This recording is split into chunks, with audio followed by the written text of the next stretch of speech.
Bonjour à toutes et à tous, je suis Mickaël Trapenard, juriste et conseil fiscal, et j'ai le plaisir de vous retrouver pour ce nouvel épisode de Tax Free. Si ce n'est pas déjà fait, je vous invite à aller consulter le disclaimer que vous trouverez dans l'onglet à propos de la chaîne.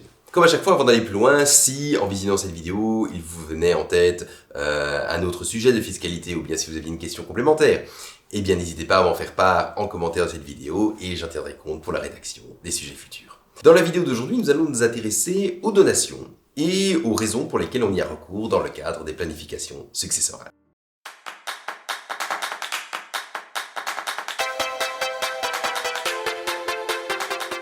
Avant toute chose, qu'est-ce qu'une donation?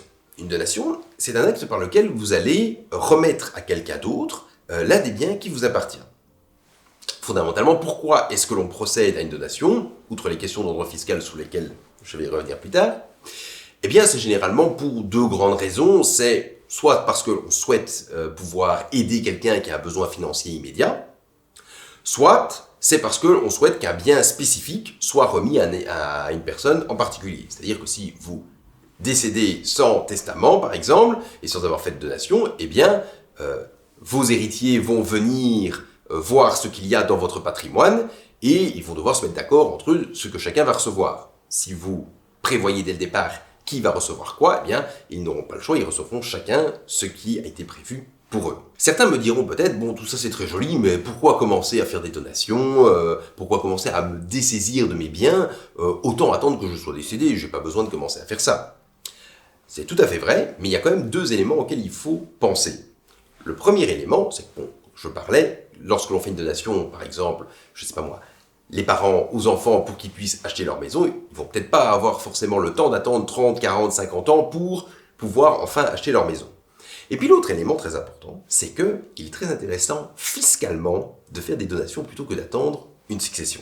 Avant d'aller plus loin, je dois quand même préciser que les règles en ce qui concerne les droits de succession et de donation, c'est une compétence maintenant qui est régionale. Et donc, il faut toujours bien vérifier quelles sont les règles spécifiques qui vont s'appliquer suivant la région dans laquelle on habite.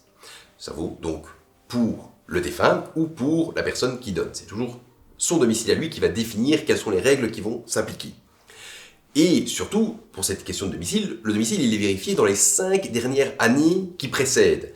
C'est-à-dire que si vous déménagez, vous changez de région et que puis par la suite, soit vous deviez malheureusement, décéder ou plutôt faire une donation, il va absolument falloir que vous fassiez bien attention à la région qui va les règles de quelle région vont s'appliquer suivant le domicile où vous avez été le plus durant les 5 dernières années. Au niveau des successions, lorsqu'il s'agit de petits montants et qu'on est en ligne directe, c'est-à-dire que ce soit donc vos enfants ou vos parents, eh bien dans ce cas-là, les taux de succession sont relativement raisonnables, entre guillemets. C'est-à-dire que le taux est généralement autour des 3%. Si par contre, vous n'avez aucun lien de parenté avec le défunt et que ce sont des gros montants, par aucun lien de parenté, j'entends donc même des liens parentés mais éloignés, c'est-à-dire qu'on prévoit généralement des taux spécifiques pour les enfants, les parents et éventuellement les frères et sœurs, mais ça ne va pas plus loin. Donc tout le reste c'est considéré comme ne faisant pas partie de la famille. Et bien pour toutes ces personnes, donc il faut savoir que les taux de droit de succession, eh bien ils sont marginaux, c'est-à-dire qu'ils augmentent de plus en plus. Et à Bruxelles et en Wallonie, ce taux peut atteindre jusqu'à 80%. Je vais vous donner un exemple pour que vous vous rendiez bien compte. Supposons que vous héritiez d'une petite maison en Wallonie d'une valeur de 200 000 euros.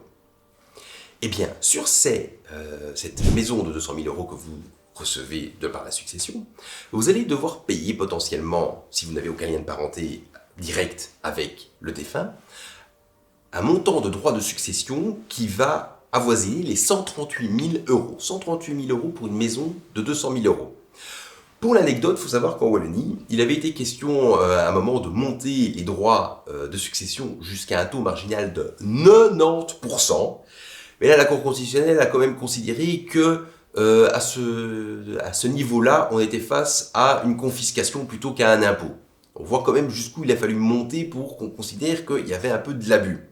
Au niveau des donations, il est possible par contre de revoir ces taux d'impôt vraiment fort à la baisse.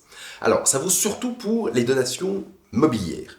En ce qui concerne les immeubles, malheureusement, normalement, on se base sur l'impôt qu'on aurait payé en droit de succession pour calculer l'impôt que l'on va payer lors d'une donation d'immeuble.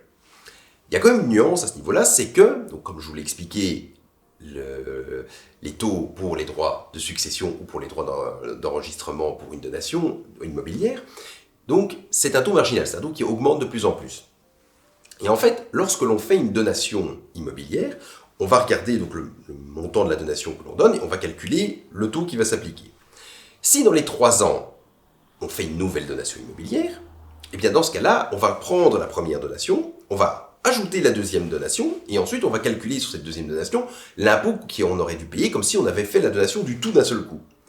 Mais si on attend 3 années, eh bien en fait le compteur revient à zéro, c'est-à-dire qu'au bout de 3 ans, vous revenez au taux le plus bas. Et donc rien ne vous empêche pour donner des immeubles de faire des petites donations comme ça tous les 3 ans à intervalles réguliers pour toujours vous retrouver dans les taux les plus bas. Dans le même ordre d'idée, rien ne vous empêche pour un immeuble qui aurait une valeur trop importante eh bien, de le donner en plusieurs morceaux. C'est-à-dire vous pouvez très bien dire pour cet immeuble je vais donner d'abord, je sais pas moi, 40% de la propriété, et puis 3 ans plus tard, je donne les 40 autres pourcents, et ainsi de suite. Et ainsi, ça vous permet de donner un immeuble à un taux beaucoup plus intéressant que si vous l'aviez donné, ou plutôt si vous l'aviez légué d'un seul coup dans le cadre de votre succession. Pour les donations de biens mobiliers maintenant, donc, c'est-à-dire tout sauf les immeubles. Eh bien, dans ce cas-là, suivant toujours la question du lien de parenté, le taux que l'on va appliqué sera en fait de l'ordre de 3 à 7% suivant le cas. Cela étant, par rapport aux 80% dont je vous parlais tout à l'heure, quand on voit les 7% de l'autre côté, on voit que la différence est véritablement monstrueuse et qu'on a donc beaucoup plus intérêt à faire cette donation plutôt que d'attendre une succession. Gros avantage aussi pour ce type de donation, c'est qu'elle ne sera jamais contestée par l'administration fiscale. C'est-à-dire que si cette donation intervient par exemple 3 jours avant votre décès, eh bien l'administration fiscale ne pourra jamais la contester et ce ne sera jamais intégré dans votre succession. Certains me diront peut-être, mais au fond, pourquoi payer des impôts sur des biens mobiliers voilà, je l'ai, le bien mobilier, je n'ai qu'à le donner, personne ne le sera jamais, et il n'y a pas de problème. Bon, alors, 2 choses. La première, c'est que lorsque vous donnez un bien immobilier, donc faut bien, on se rend bien compte que cela vient de votre part, il faut savoir que normalement, si cette donation a eu lieu moins de 3 ans avant votre décès, elle est considérée comme faisant malgré tout partie de votre succession. C'est-à-dire que on va retourner voir celui qui a reçu et on va lui dire « Ah, vous avez reçu ça il y a moins de 3 ans, bang !» On va considérer que c'est un legs et pas une donation. On va vous taxer comme si vous aviez hérité de ce bien. Dans la même idée, il faut savoir que cette période de 3 ans, eh bien, c'est à vous de la prouver. C'est à vous de prouver que ça fait plus de 3 ans que ce bien a été donné. Et pour le prouver, il ne suffit pas de faire un petit papier entre vous et celui qui reçoit le bien et de dire, voilà, telle date, j'ai donné à telle personne, tel truc. Non, ça ne fonctionne pas comme ça. Il faut pouvoir prouver une date certaine. Alors, pour prouver cette date certaine, ce que beaucoup de personnes faisaient jusqu'il y a peu, c'est qu'ils allaient en fait faire cette donation devant un notaire étranger. L'avantage de faire cette donation devant un notaire étranger, c'est que la date n'était pas contestée parce que, voilà, un notaire, même étranger, c'est quelqu'un dont les actes font foi, et donc ça permettait de prouver la donation et qu'il n'y a pas de discussion. Et donc au bout de 3 ans, on avait dépassé le moment fatidique, et on pouvait donc considérer que la donation était définitive. Le problème, c'est que maintenant, il y a eu un changement de loi qui fait que les actes des notaires portant sur une donation qui se passe à l'étranger doivent quand même malgré tout être enregistrés en Belgique et doivent faire l'objet des droits d'enregistrement pour être valables. Sinon, c'est considéré également comme malheureusement non valable. Il reste cependant toujours possible de procéder à des donations sans payer d'impôts et pour cela de s'assurer qu'il y a bien une date certaine qui est donnée à cette donation.